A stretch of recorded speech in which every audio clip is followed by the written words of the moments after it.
The sun was setting on 7 when Sergeant First Class Daniel Cole noticed something wrong. He had been walking his usual patrol route through the cargo district, past the towering warehouses where alien traders stored their goods. The air smelled like metal and strange spices, and the sky had turned a deep purple color that still amazed him after 3 months on this world.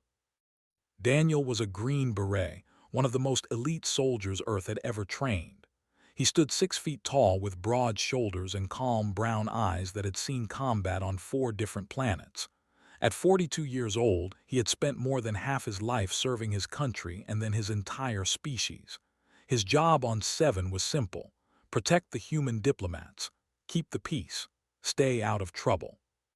But trouble had found him anyway. He spotted the soldiers near Warehouse 17. There were 6 of them, tall creatures with gray skin and 4 arms each.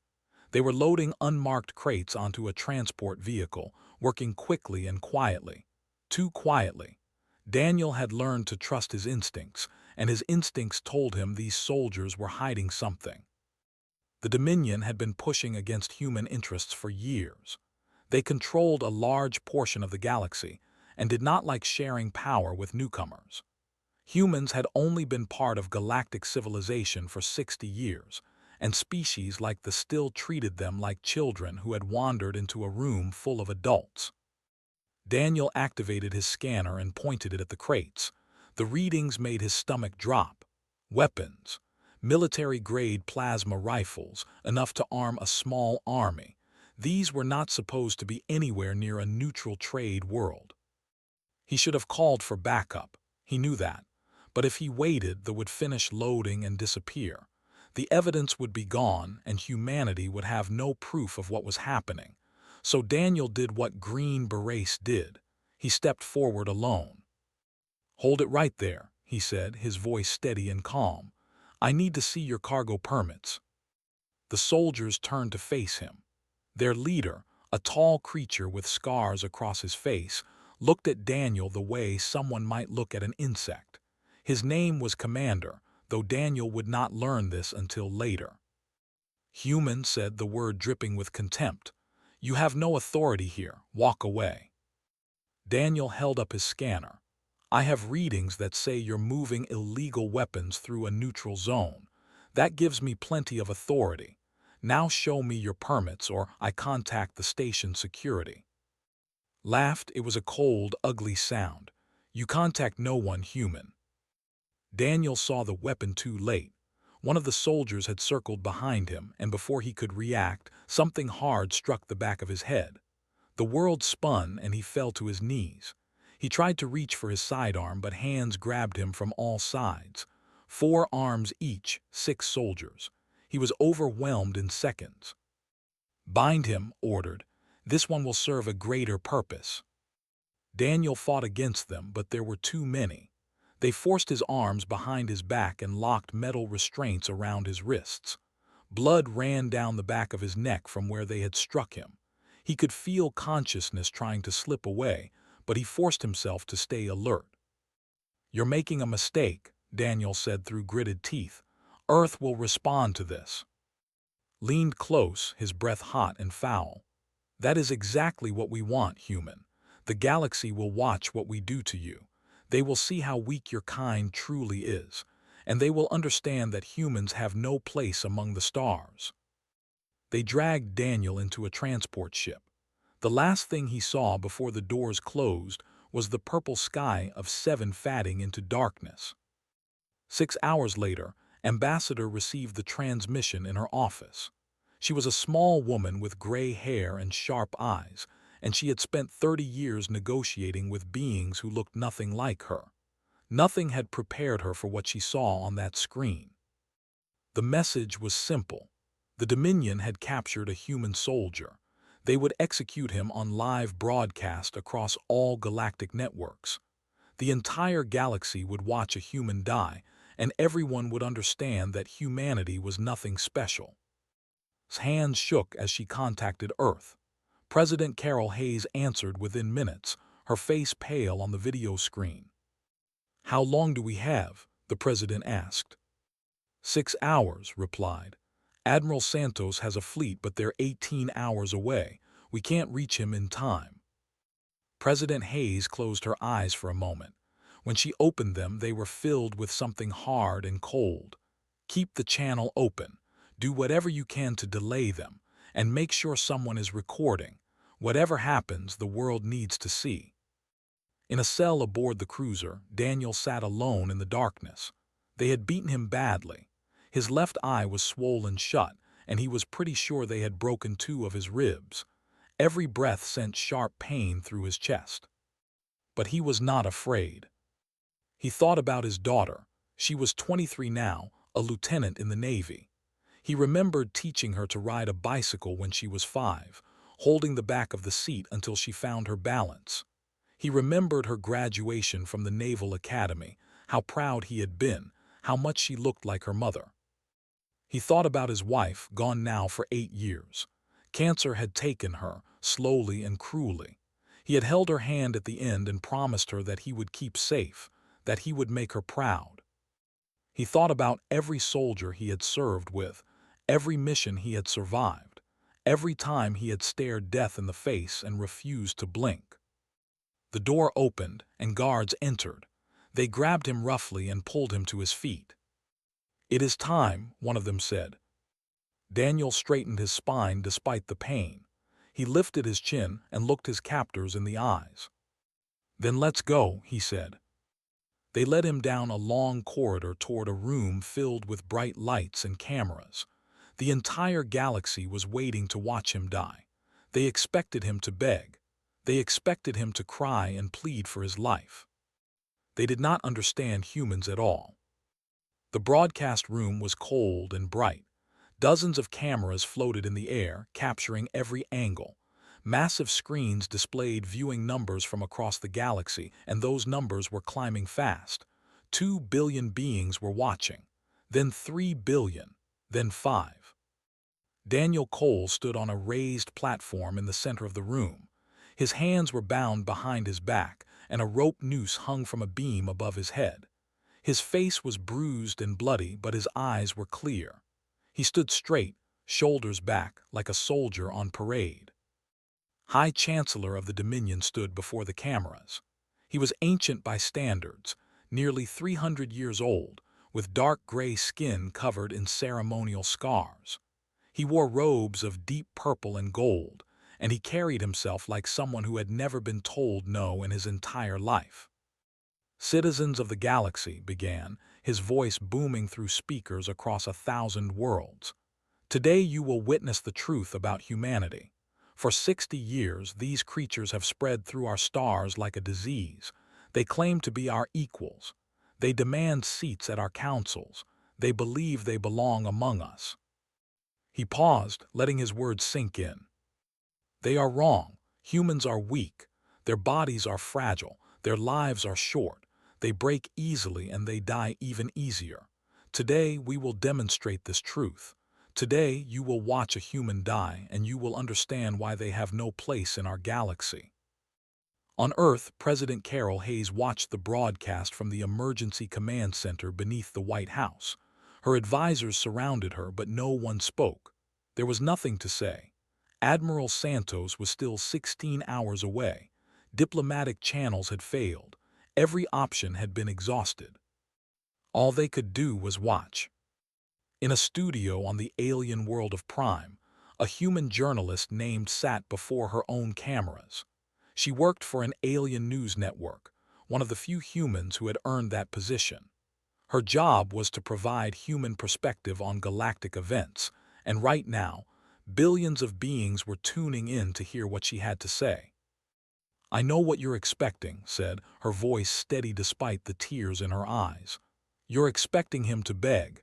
You're expecting him to break down and plead for his life. That's what they want you to see. That's what they think will happen." She shook her head slowly. "You don't know us. You don't understand what you're about to witness." Back on the cruiser, High Chancellor gestured toward Daniel.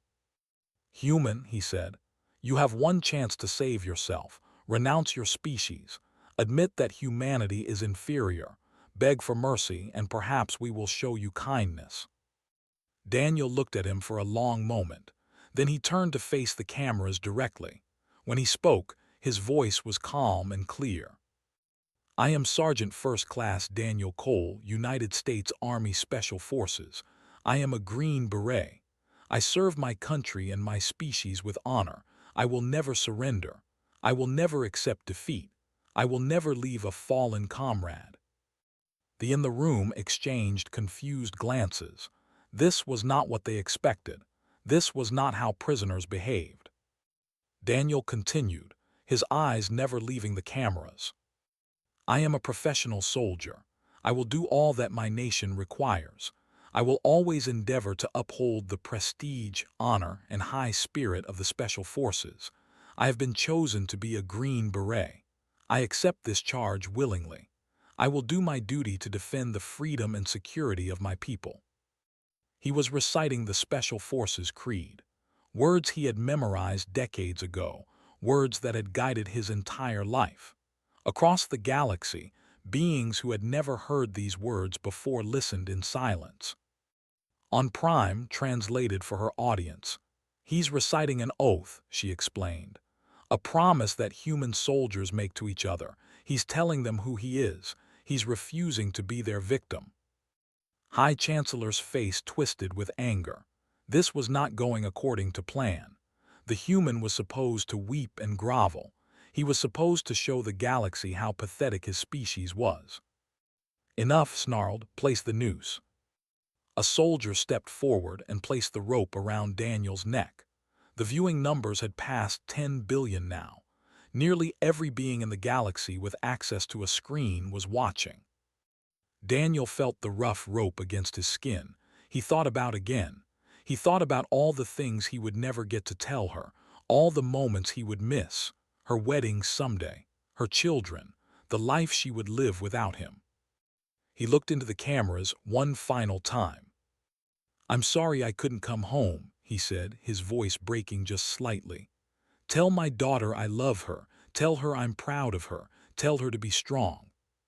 He paused, and when he spoke again, his voice was iron. "And tell whoever's watching, we don't forget, we don't forgive, and we don't stop." High Chancellor smiled coldly and gave the signal. The platform beneath Daniel's feet dropped away. For 9 minutes, the galaxy watched Daniel Cole die. They watched him struggle against the rope. They watched his body fight for life even as that life slipped away. They watched his face turn red, then purple. They watched his movements slow and then stop. 9 minutes. On Earth, President Hayes stood motionless, her face like stone.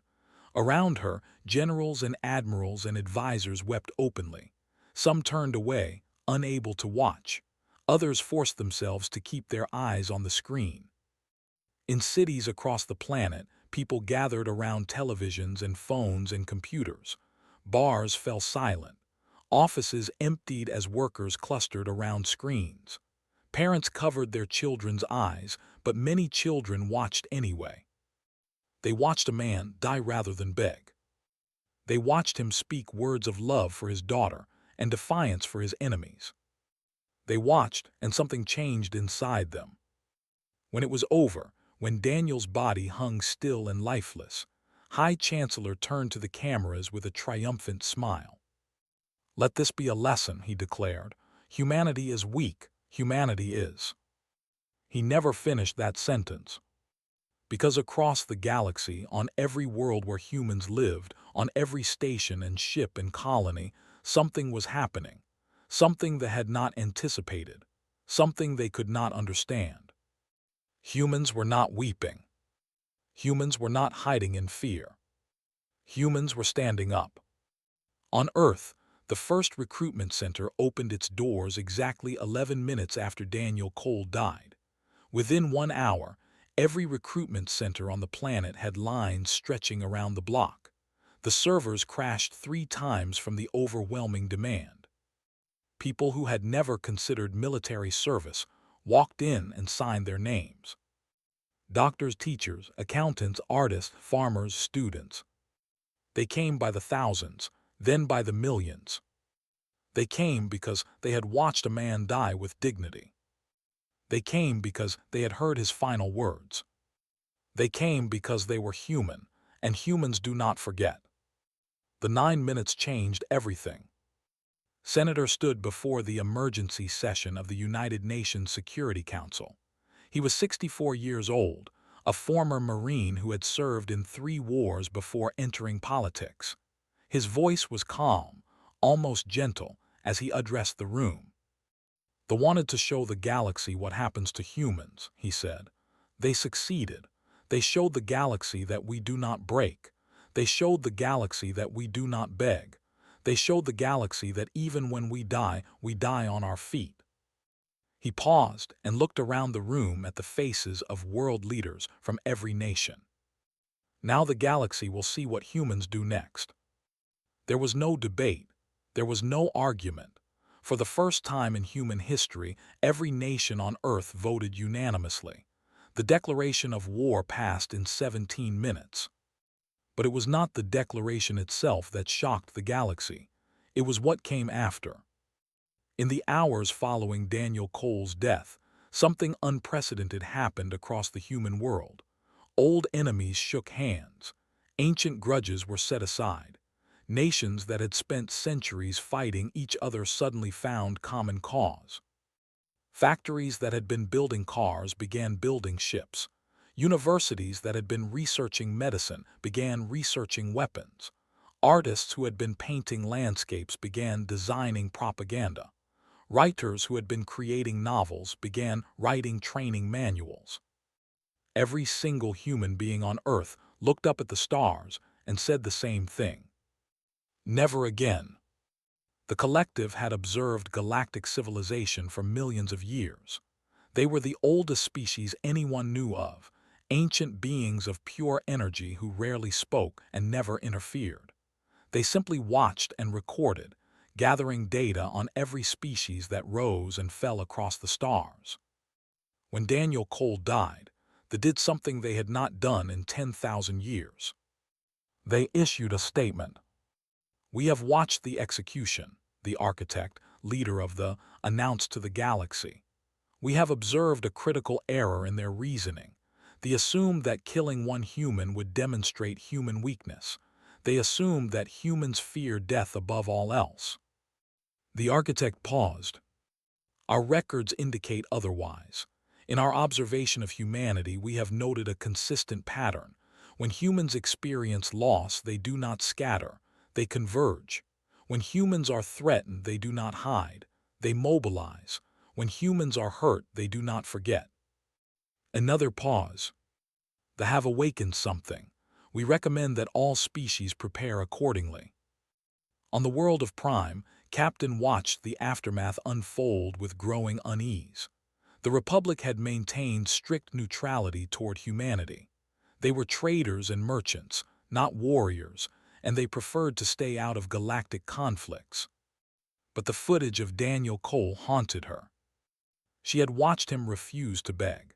She had watched him speak words of love for his daughter instead of pleading for his own life. She had watched him face death with more dignity than most showed in their entire existence. And she had watched the human reaction. Not rage, not chaos, not the blind fury that usually followed such events. Instead, she watched humans form lines. Orderly, patient lines at recruitment centers. She watched them donate money and resources without being asked. She watched enemies embrace and allies grow closer. It was terrifying. Captain requested a private channel to the human ambassador. "We have watched your people's response," she said. "We were uncertain about humanity. We questioned whether you belonged among the elder species of the galaxy." She took a breath. "We are no longer uncertain. The Republic wishes to offer its support." Similar messages arrived from across the galaxy. The Federation, longtime rivals of the, reached out with offers of intelligence and supply routes. The Consortium, masters of galactic banking, froze all assets and offered humanity unlimited credit. Even the Reclusive, who communicated only through mathematics, sent a message that translated roughly to, "Human resilience factor exceeds all projections. Recalculating threat assessment. Results favor humanity. They had expected their broadcast to isolate humanity. Instead, it had united the galaxy against them. On Earth, the phrase began appearing everywhere. On buildings, on vehicles, on clothing, on skin permanently tattooed into flesh. Remember Daniel Cole. 3 words that became a battle cry.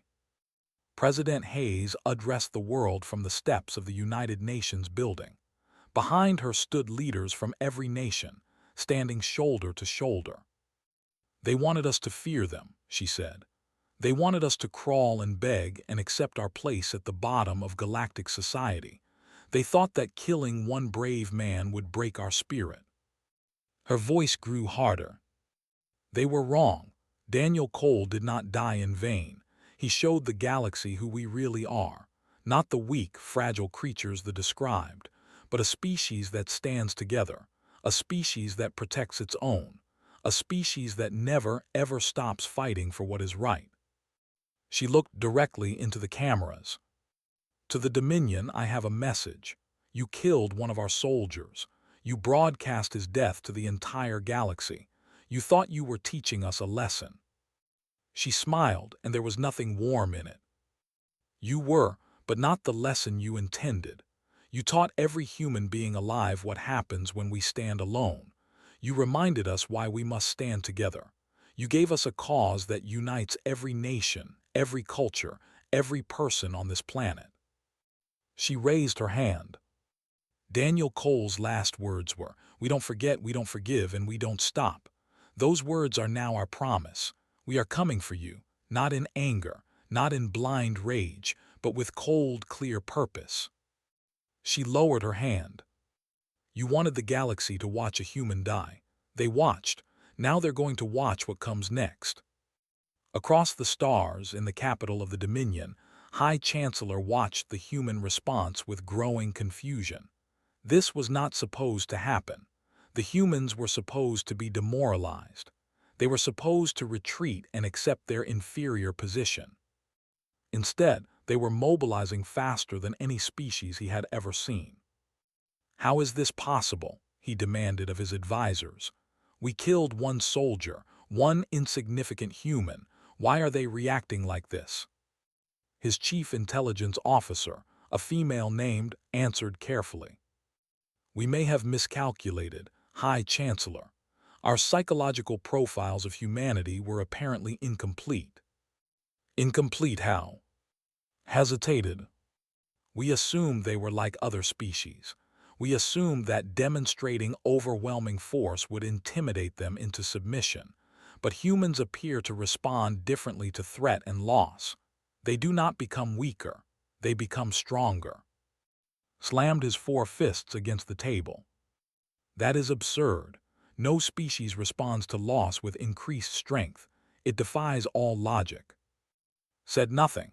She simply pulled up the latest intelligence reports on human military mobilization. The numbers spoke for themselves.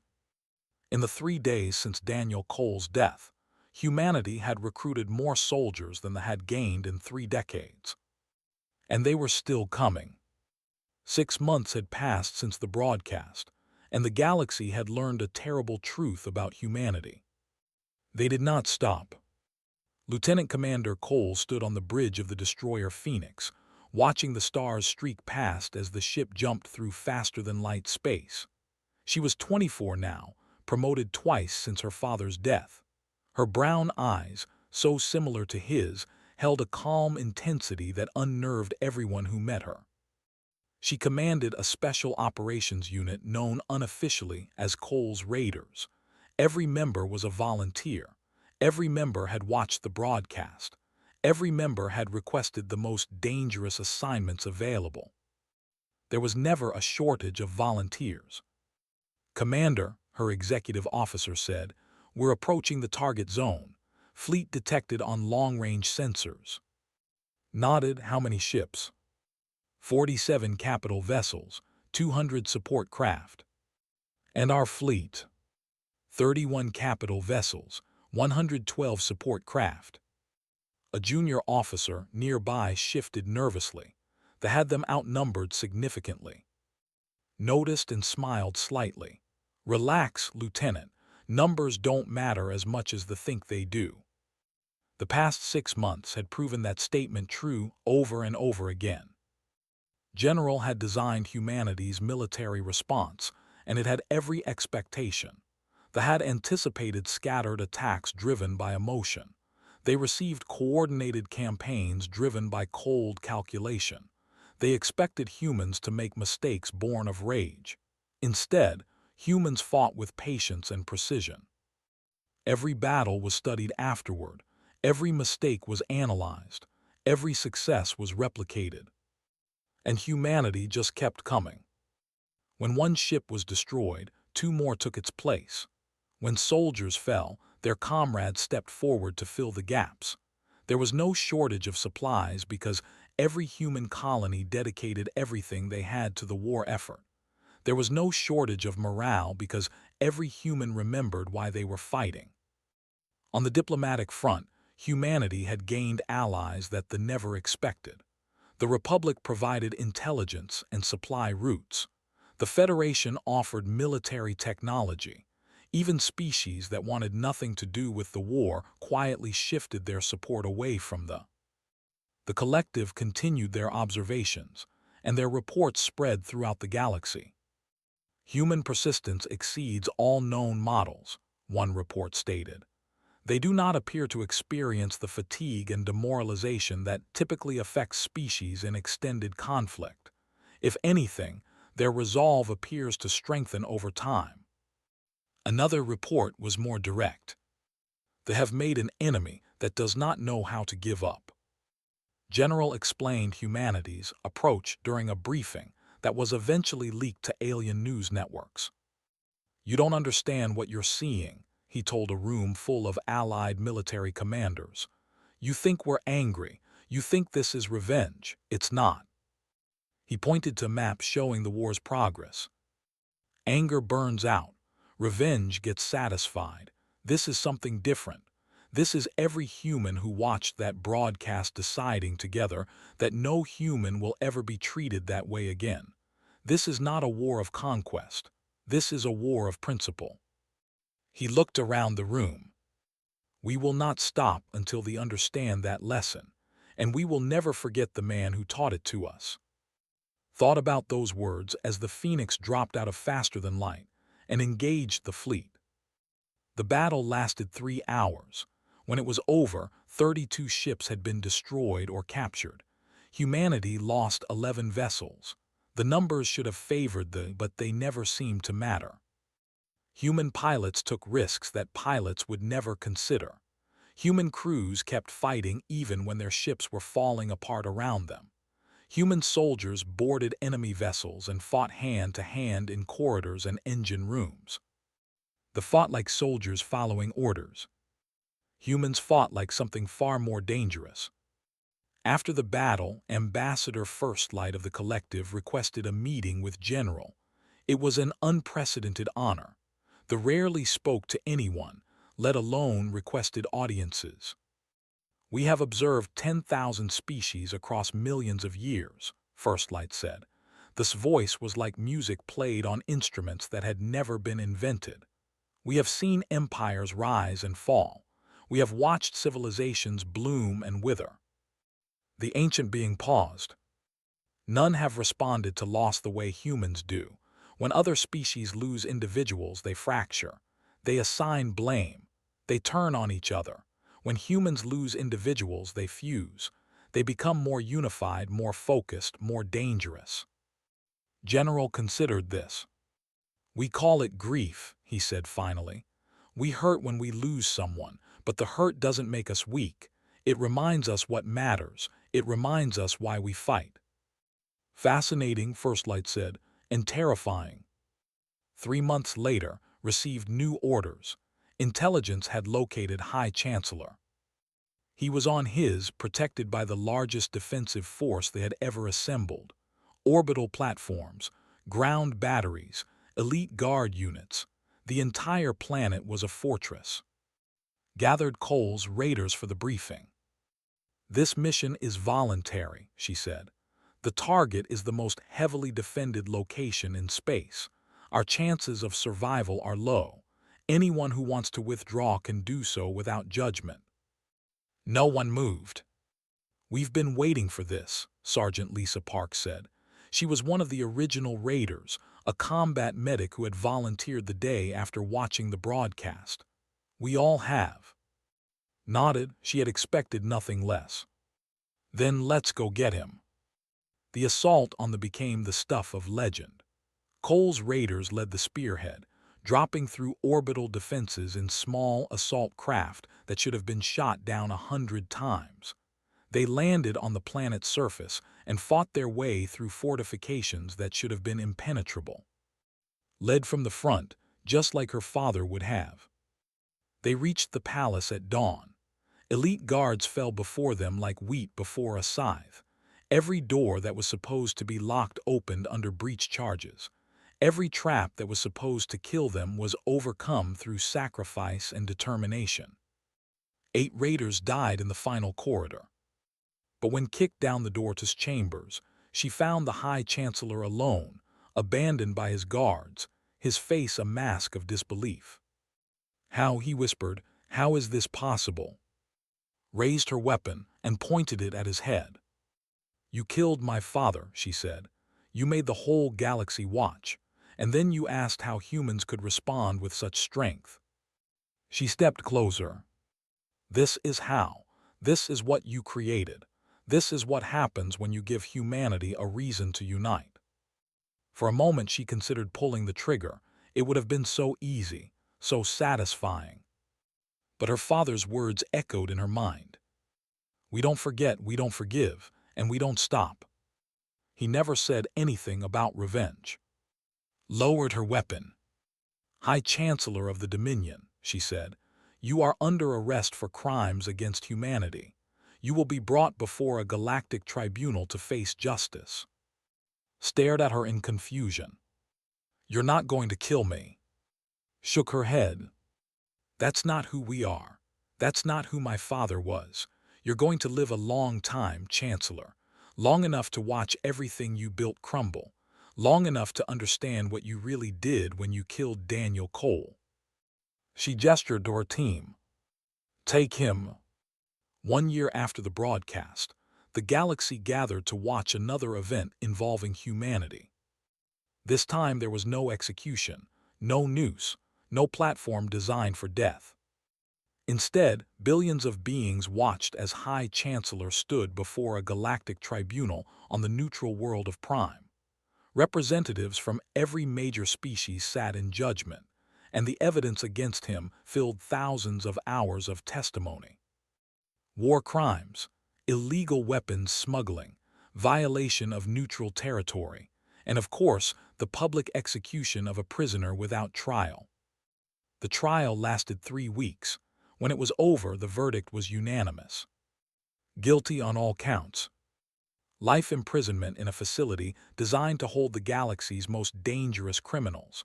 No chance of release. No opportunity for martyrdom. Some expected humanity to demand execution. Some thought they would insist on the same fate had given Daniel Cole. They did not understand. President Hayes addressed the galaxy after the verdict was announced. "The killed one of ours to show we were weak," she said. "We could have killed their leader to show we're strong. Many of us wanted to. It would have been easy. It would have felt right." She shook her head slowly. "But that's not justice. That's just revenge wearing justice's clothing.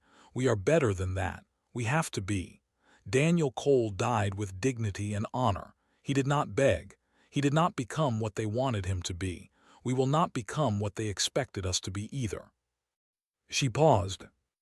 "We'll spend the rest of his very long life watching the Dominion fade into history. He will watch his people abandon the path he chose for them. He will watch humanity grow stronger and more respected, and he will know, every single day, that he caused all of it." The Dominion collapsed within 2 years. It was not destroyed by human weapons. It was destroyed by abandonment. Species that had allied with it for centuries simply walked away. Trade partners found other partners. Military allies found other allies.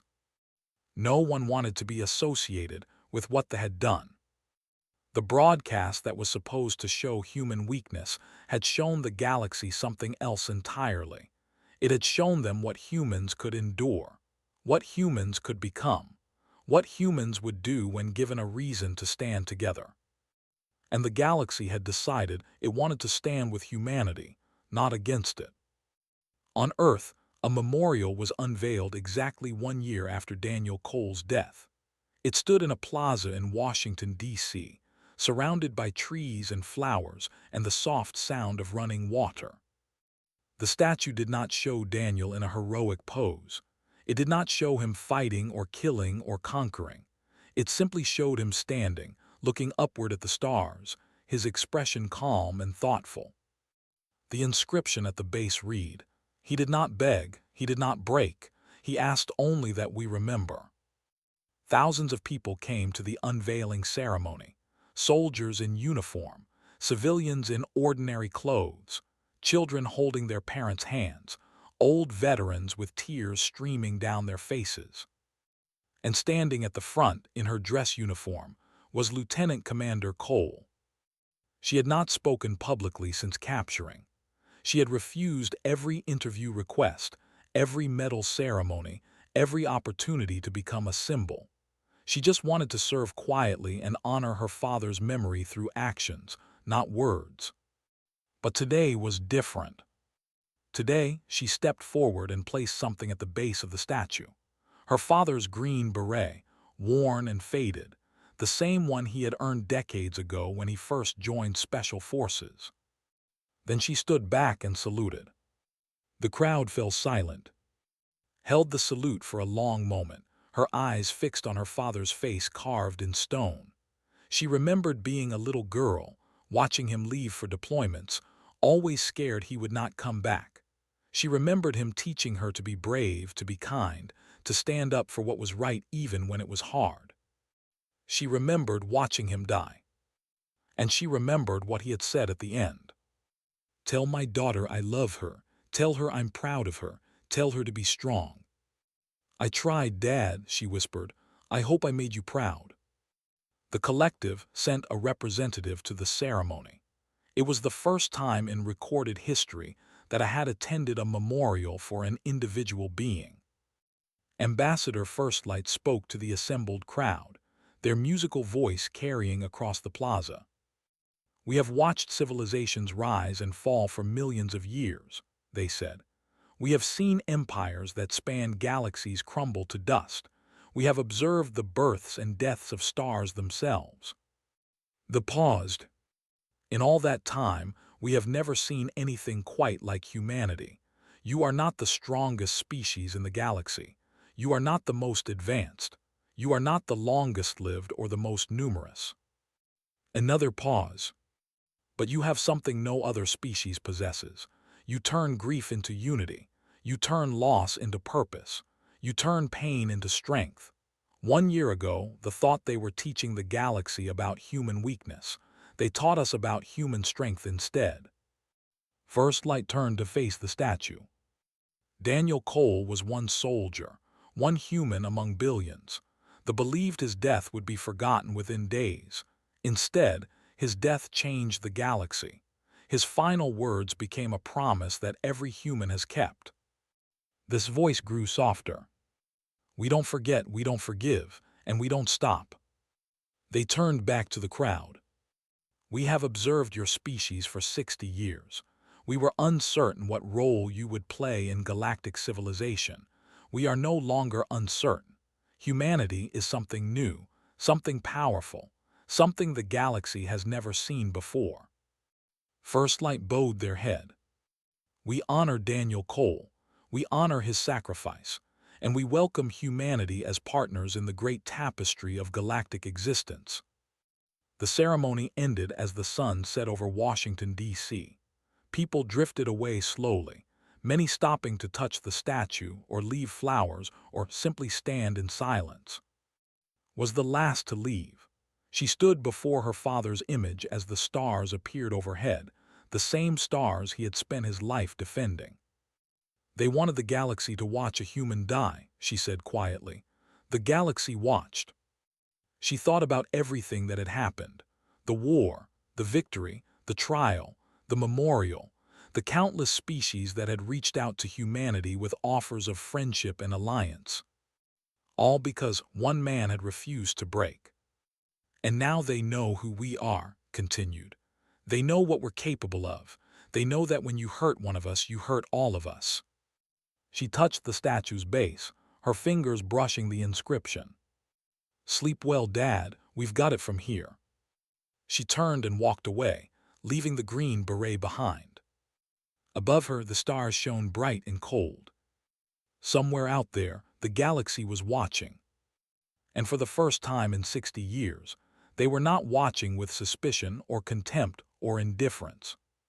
They were watching with respect. Because now they understood. Humans do not forget. Humans do not forgive. And humans never, ever stop.